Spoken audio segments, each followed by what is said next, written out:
Minister साहब ने फिर एक बार कश्मीर का नाम लिया है और कहा है कि सी पैक को भी उन्होंने उसमें लपेट दिया है कि सी पैक वहाँ कैसे बन रहा है और वो प्रोजेक्ट्स कैसे हो रहे हैं, क्योंकि वो तो जो कश्मीर का हिस्सा है, गिलगित बल्तिस्तान है, उसको आप अपना मानते हैं। तो आपको नहीं लगता कि बार-बार इस किस्म की जो स्टेटमेंट है वो देकर वो एक माहौल को और ज़्यादा दोबारा से खराब करने जा रहे हैं, जो कि बार-बार कोशिश की जा रही है कि थोड़े से टर्म्स बेहतर जय हों? हिंद दोस्तों। रक्षा मंत्री राजनाथ सिंह ने पाकिस्तान को खुली चेतावनी दी। रक्षा मंत्री ने कहा कि पाकिस्तान उसके कब्जे वाले कश्मीर अर्थात पीओके में लोगों पर अत्याचार कर रहा है, उसे इसके परिणाम भुगतने होंगे। इस बयान से पाकिस्तान डरा हुआ है।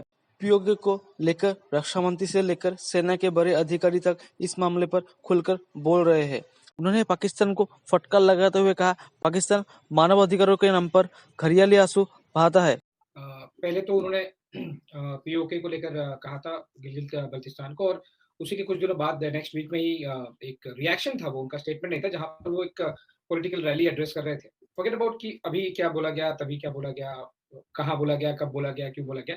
बाय एंड लार्ज इंडिया की पीओके को लेकर, गिलगित बल्तिस्तान को लेकर एक सॉवरेन पॉलिसी रही है, और वो कोई आज की बात नहीं है, कोई एक मोदी गवर्नमेंट की बात नहीं है। सक्सेसिव गवर्नमेंट्स ने इसे बहुत स्पेसिफिकली कहा भी है। इनफैक्ट पार्लियामेंट में हमारा रेजोल्यूशन भी इस पर पास हो चुका है, और उसी को लेकर डिफेंस मिनिस्टर ने इस तरह के जो उन्होंने स्पीच बोली थी, वो हवा में नहीं थी, वो किसी बेस पर थी, वो किसी इंडियन पार्लियामेंट के रेजोल्यूशन को लेकर थी। सो इंडिया की सॉवरेनिटी को लेके और सीपेक को लेके स्पेसिफिकली, जब अगर आप किसी को अपना, किसी एरिया को अपना सॉवरेन पार्ट मानते हैं, तो वहां पर आपकी मर्जी के बिना अगर कुछ होगा तो जाहिर सी बात है एटलीस्ट बोला तो जाएगा। तो वो नया नहीं है लेकिन रीअसर्ट करना, दिस शोज कि हमारी गवर्नमेंट यहाँ पर अभी जो दिल्ली में गवर्नमेंट है, वो बहुत स्ट्रांगली इस चीज को बिलीव करती है। ये पॉलिटिकल स्टेटमेंट था। हमारे लोकल मिलिट्री कमांडर्स ने कश्मीर में भी इस पर फॉलो अप स्टेटमेंट्स दिए थे, और उन्होंने कहा था कि boss we are ready.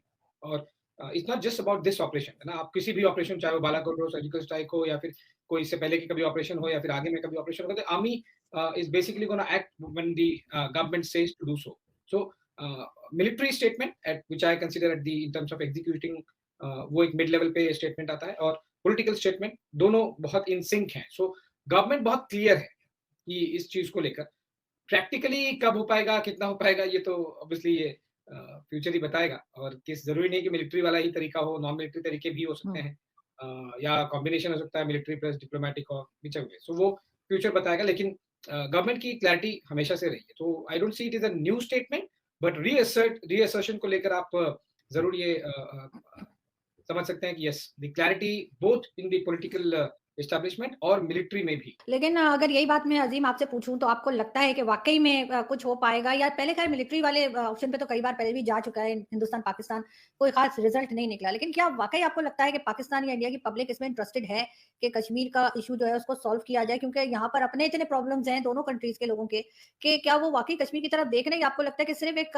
Political statement है इंडिया की तरफ? अच्छा देखिए आरज़ू, जहाँ तक अवाम का ताल्लुक है, वो दोनों कंट्रीज़ की मैं समझता हूँ कि उनको कोई लेना-देना नहीं है। और आपको अच्छे से मालूम है कि पाकिस्तान का जिस तरह होता है कि जब इलेक्शंस करीब होते हैं, तो हमारे यहाँ इलेक्शंस के लिए जब कैंपेन की जाती है पॉलिटिकल पार्टीज़ की तरफ से, तो उनका नैरेटिव होता है, जो आजकल इमरान खान बयानिया जो है वो मौजूद है, कि अमेरिका मुखालिफ बयानिया होता है, जिसको लेके चला जाता है, या करप्शन। ये 2 ही बयानिए हैं जो पाकिस्तानी अवाम को अट्रैक्ट करते हैं वोट के लिए। इसी तरीके से इंडिया की अवाम का अपना एक मिजाज है, और इंडिया की अवाम आप कभी नोट करें कि जब भी इलेक्शन होंगे, शीश ने वो बात को क्लियर किया कि वहाँ पे इलेक्शन रिलीज हो रही है, और इलेक्शन को लेके इंडिया की अवाम का एक मिजाज है कि वहाँ पर पाकिस्तान को हिट किया जाए या कश्मीर के मुद्दे को बयान किया जाएगा तो अवाम अट्रैक्ट होती है। आपको तो अच्छे से मालूम होगा कि पाकिस्तान के अंदर जब इलेक्शन करीब आते हैं, तो हमारे लीडरान हिंदुस्तान से अच्छे ताल्लुकात का नैरेटिव लेके आते हैं, तो उनको वोट मिलता है। हमारी उस पॉलिसी के अंदर जो इलेक्शन नैरेटिव दिया जाता है, उसमें ये होता है कि हम हिंदुस्तान से अच्छे ताल्लुक रखेंगे, और जब वोट मिल जाते हैं तो हिंदुस्तान से ताल्लुकात जो है वो बंद कर दिए जाते हैं, जिस तरह आजकल भी हम देख रहे हैं कि राब्ते बिल्कुल मुनक़ता है, तिजारतें बंद हैं, तो सारी चीज़ें, ये हर कौम का अपना एक मिजाज होता है। जहाँ तक बात है कि अवाम,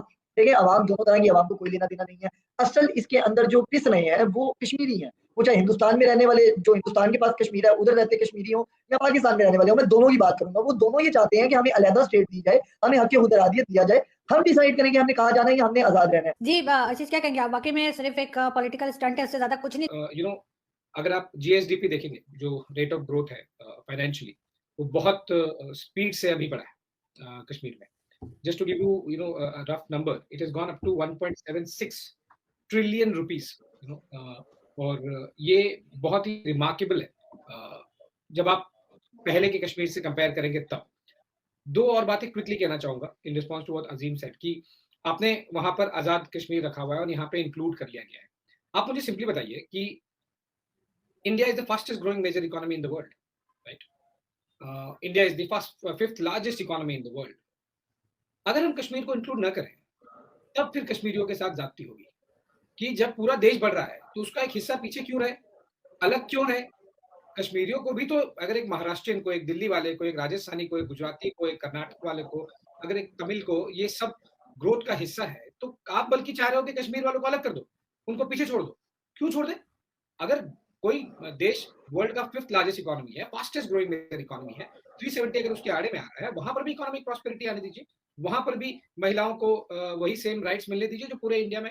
वहां पर आप किस किस राइट्स की बात कर रहे हैं? कश्मीरों को दबा कर कुचला जा रहा है। आपको पता है अजीम की वुमेन वहां पर शादी के बाद में अपने पेरेंटल जो हेरिडिटरी प्रॉपर्टी है, वो प्रॉपर्टी रियल एस्टेट या जो भी उनके पेरेंट्स से मिलता है, वो नहीं, उस 370 के पहले उसके लिए एप्लीकेबल नहीं थी। आप जो कह रहे हो वो बल्कि जाती है। आज हर एक अधिकार जो एक महिला को दिल्ली में है, मुंबई में है, झारखंड में है, जौनपुर में है, बनारस में है, वो एक कश्मीर की महिला को भी है। तो इससे मुझे ऐसा लग रहा है कि आप 370 लगा के उस महिला का अधिकार आप छीन रहे हैं। आज अगर मैं अर्जुन ने, हमने 2-4 पहले भी डिस्कशन किए हैं, इंडिया छोड़िए, आपको पता है मिडिल ईस्ट से कितनी सारी कंपनीज कश्मीर में बड़े-बड़े इन्वेस्टमेंट कर रही है। आप क्यों चाह रहे हो 370 हटने के बाद ही हुआ? आप बल्कि बोलो कि नहीं लगाओ ताकि वो इन्वेस्टमेंट नहीं कर पाए। क्यों नहीं कर पाए? आप बताइए, आपकी सरकार जा रही है सबसे वही मिडिल ईस्ट से लोन ले लेके पैसे मांग के कि आइए हमको थोड़ा पैसे दीजिए, और वो बिना बुलाए सामने से इन्वेस्टमेंट अपॉर्चुनिटी, अगर कोई मिडिल ईस्ट की कंपनी या मिडिल ईस्ट की गवर्नमेंट आके कश्मीर में मॉल बनाना चाहती है, आज मल्टीप्लेक्स हो रहा है, आप बोल रहे हो 370।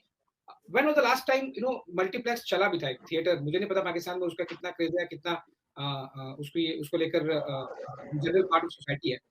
इंडिया में आपको पता है Bollywood is a soft power, बहुत ज्यादा क्रेज है।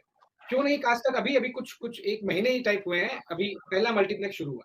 मुझे बताइए कश्मीर के लड़कियों को मूवी क्यों नहीं देखने मिली? क्यों नहीं वो चीजें एंजॉय करें जो एक मुंबई दिल्ली वाला, या फॉर दैट मैटर आप इस्लामाबाद कराची में बैठ के एंजॉय कर रहे हैं?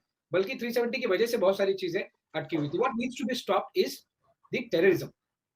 आप वो वहां से मत भेजिए, वहां से वो मत सप्लाई कीजिए, फंडिंग कीजिए। दिस इज करते रहिए। हुस कौन पे कर रहा है आप मुझे बताइए। साथ में ही आजाद हुए थे ना अजीम। अब चलिए इंडिया और पाकिस्तान साथ का आजादी बात छोड़ दीजिए, चलिए अब मुझे बताइए ईस्ट पाकिस्तान जो आज Bangladesh is one of the again fastest growing economy, not the major one but as fastest growing economy in the world. आपके साथ जब तक था ना, इसी आर्मी के साथ में, इसी ISI के अंडर में, इसी गवर्नेंस के अंडर में, तब तक उसका ग्रोथ नहीं था। वो अलग हुआ। आज आप देखिए बांग्लादेश ने आपके सामने कितना बड़ा एग्जांपल सेट किया है। वहां तो इंडिया नहीं गई ना। इंडिया पाकिस्तान का कंपैरिजन छोड़ दीजिए, साथ में आजाद हुए थे। आप देखिए कहां पर है और इंडिया कहां पर है।